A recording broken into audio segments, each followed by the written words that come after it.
Hello, this is Christina Yonkman, and I'm going to share my Module 1 with you, various communication forms.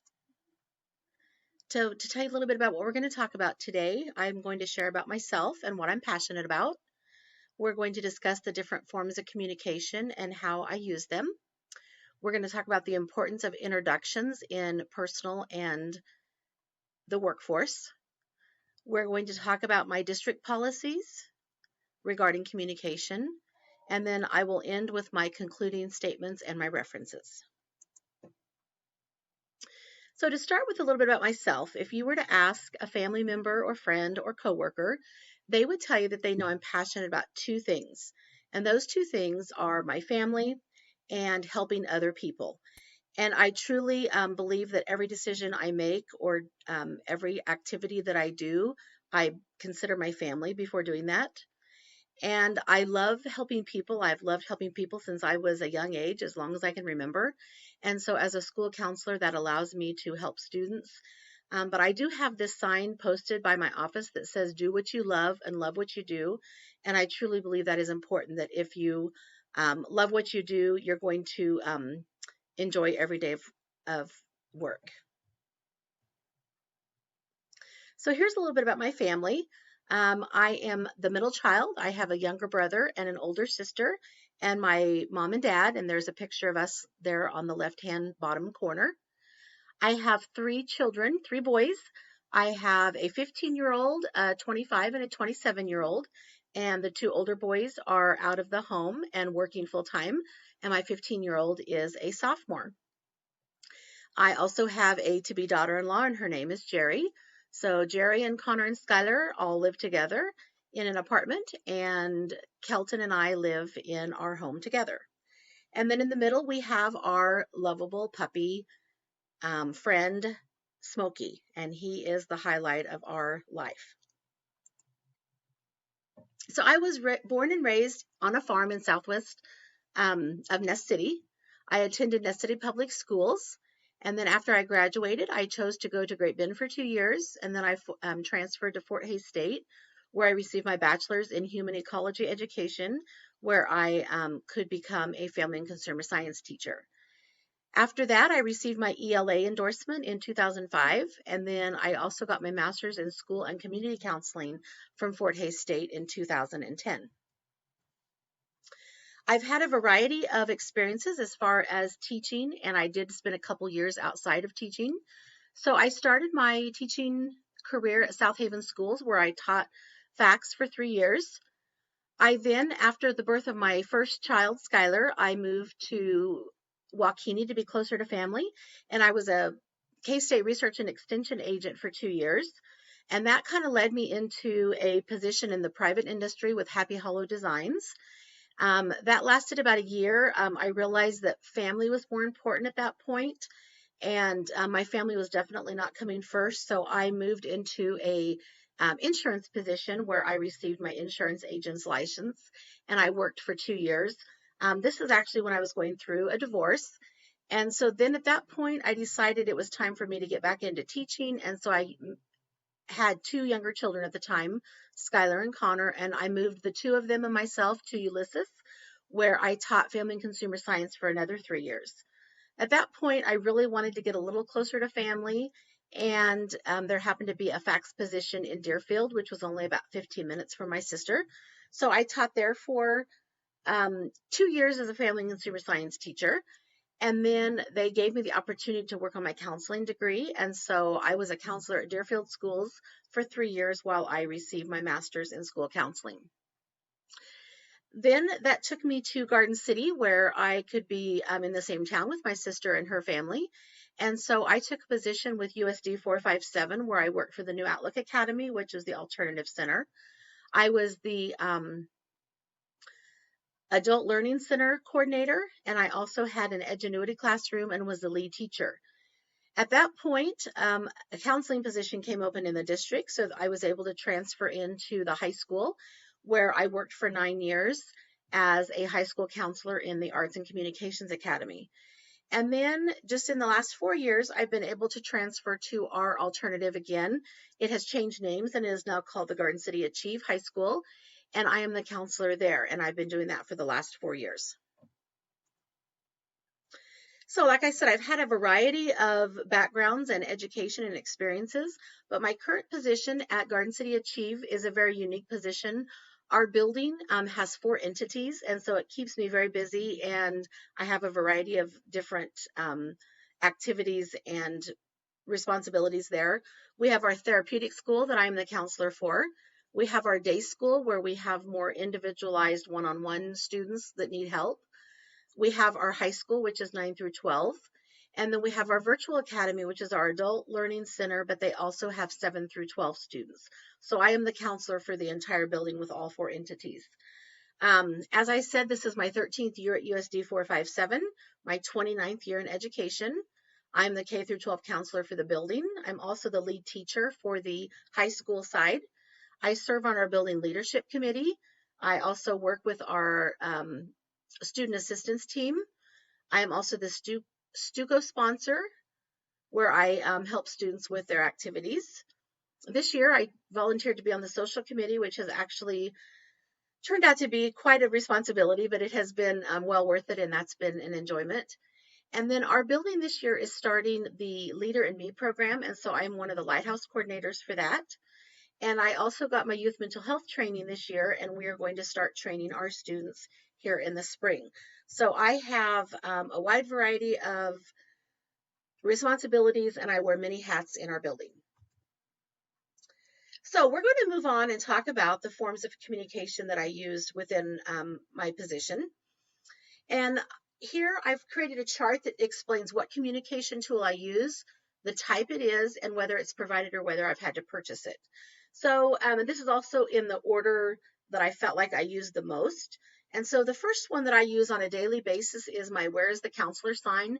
This is a written sign that I had purchased online, and it is hung outside my office door. And it basically lets people know where I'm at. Since I have so many different entities, it tells them whether I'm in the building or whether I'm in a meeting or whether I'm with a student or if they can come in or whether I'll be right back. It just kind of gives them an idea where I'm at. Our building also uses an e-hall pass instead of using written hand passes. We use a digital form for students to go to the restroom and to go to various rooms in the building. And this is provided by the school. We use email daily, and we provide a weekly schedule. I'm responsible for sending out our weekly mentoring schedule, and so that is sent out through our digital email, and that is also provided by the school. I am responsible for our school counselor Facebook and Twitter account, and I also post things on just our GC Achieve Facebook account. That is a digital type, and that is provided by the district. We do a lot of in-person communication, and this is verbal, and then some of it's even nonverbal as far as when I'm meeting with students and doing counseling. But my in-person communication will be anything from advocating for the students, communicating with teachers. Our high school part of the building is 1.5 hallways, so it's pretty easy to just go to a classroom to visit with a student or talk to a teacher as needed. Remind is an app that our district has purchased and is provided to us, and we use that for reminders, daily activities, anything that we want parents, students, and families to be aware of. I use Google and Microsoft Forms and also the classroom quite a bit. For all of our activities that we do, we have QR codes that we use sign up for, and that is all through the digital platform there, and that is provided through the school. I have used Loom and Screencast-O-Matic to produce videos, like what I'm doing here today using Loom. That is a digital type, and I marked it as purchased. It is my personal account. However, at this time, I don't really, I use the free version of it because right now I use an educator version and it offers everything that I need without adding any additional costs. But I could purchase an advanced program if I chose to. Another communication tool that I've used just within the last few years is my virtual counseling office. And this is an awesome, just kind of a one-stop shop for my students and their families. So I'm going to click on this and show you what that is. It provides a virtual counseling office basically. And over here, all of these, if you click on them, it'll take you directly to the link that you need. For example, students can come here to fill out a scholarship application or complete their financial aid. It'll take us directly to our counselor's Facebook or Twitter account. And then over here, I have social and emotional learning activities, where if you click on the item, it's going to take you to an app or to a video or some type of social emotional learning resource. And so I really do enjoy this virtual office, and I use it quite frequently with my students and their families. That is provided through my Google Classroom and Google Slides.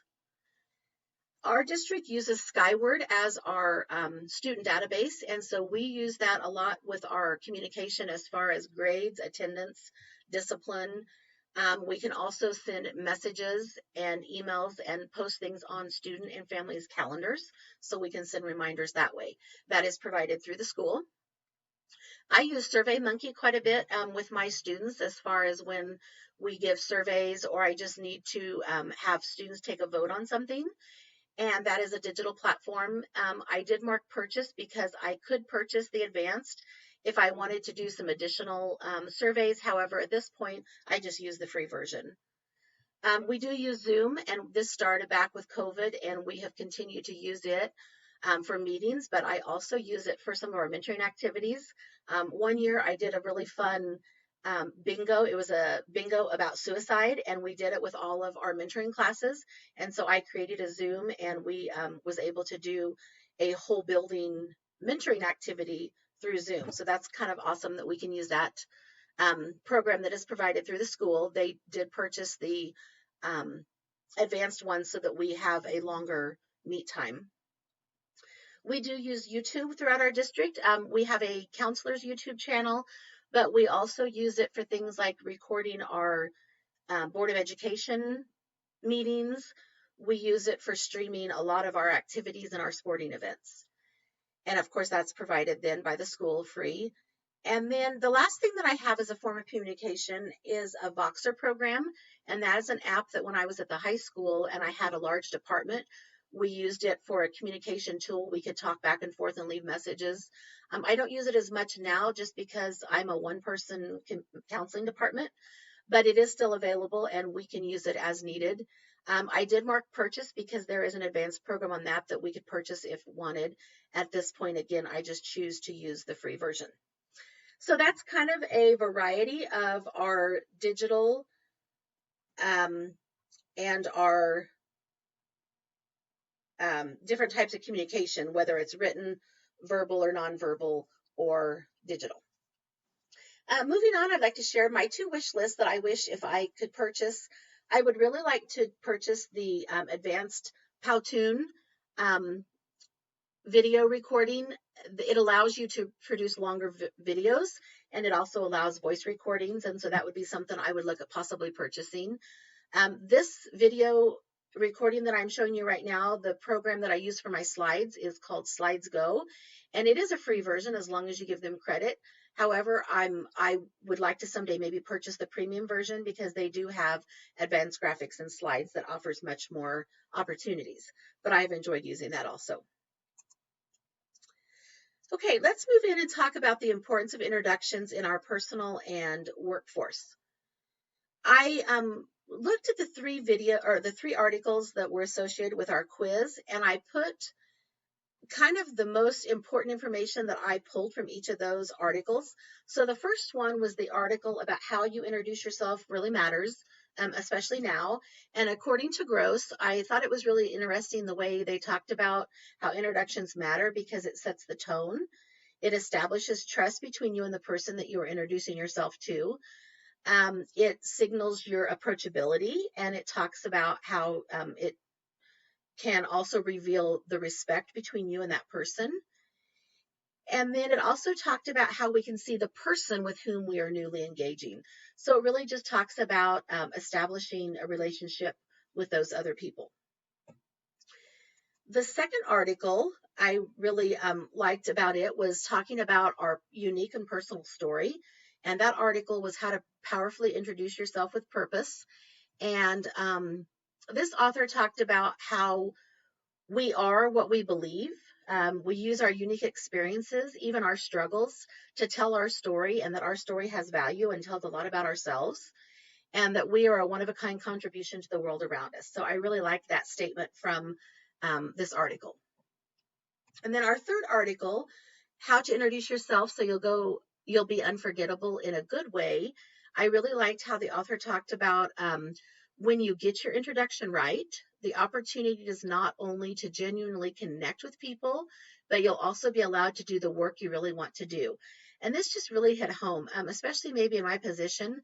I feel like if we can build those relationships and introduce ourselves to coworkers, students, and families, then the work will come easy.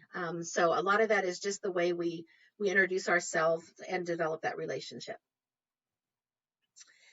So moving into it, when I become a building leader, what I learned from this module, there were about 4 things that really stood out to me in those articles. The first one is go beyond your title. In other words, what do you want to be known for? And again, as I mentioned in the beginning, I want to be known for a person that loves their family and that is very passionate about helping others. And so that is going beyond my title. It also talks about showing your vulnerability and what are you passionate about?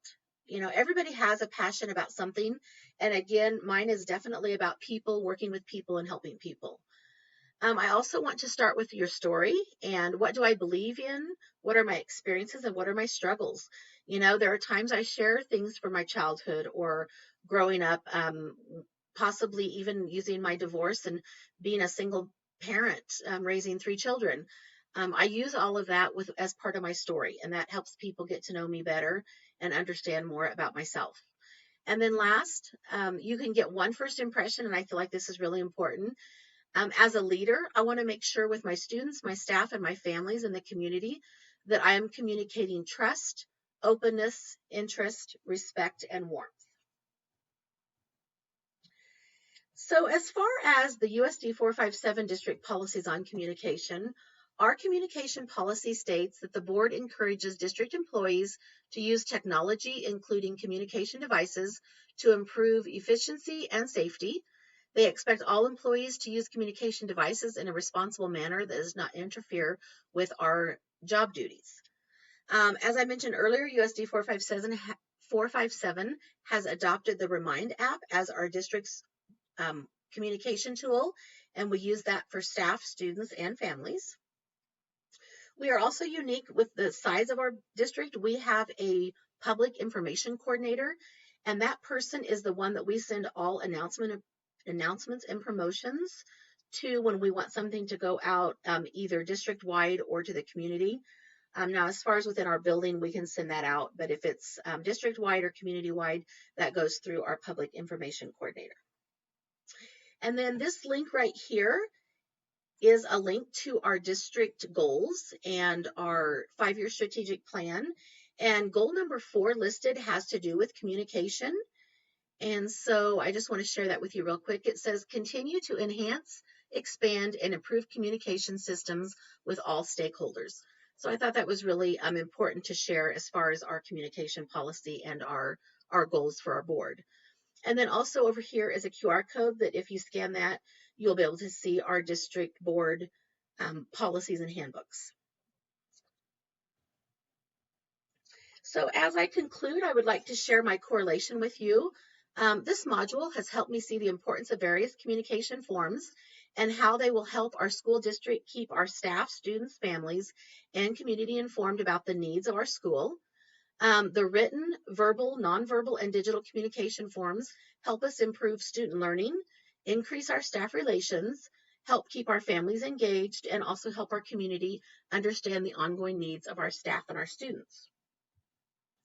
The relevancy statement, this assignment has really helped me look at all of my personal and school communication tools and help me see the importance of how each one contributes to the well-being of our staff and students in my building. Communication has evolved quite a bit since I started my teaching career. For the most part, it helps make our job more efficient and helps me realize when I'm advocating for staff and student needs. I also realize that I'm very fortunate to have a district that tries to keep up with the changing times and provides the communication tools for us. These tools help us communicate with families and community members and keep them informed of important school events and needs. And then our last personal reflection, this module has helped me understand the importance of introductions and letting my staff, students, and families get to know me and what I'm passionate about. In addition, as I looked at my list of communication tools, it really made me realize how much I do communicate with others on a daily basis and how this communication aids in the success of our building. As a future leader, I will continue to learn new communication tools, and I want to add those to my list in order to better serve my staff and students to help ensure their success. And I thank you for your time today. This is my contact information. And again, I want to give credit to the SlidesGo program that I'm using. And here are the references that I have used throughout this module. So thank you very much.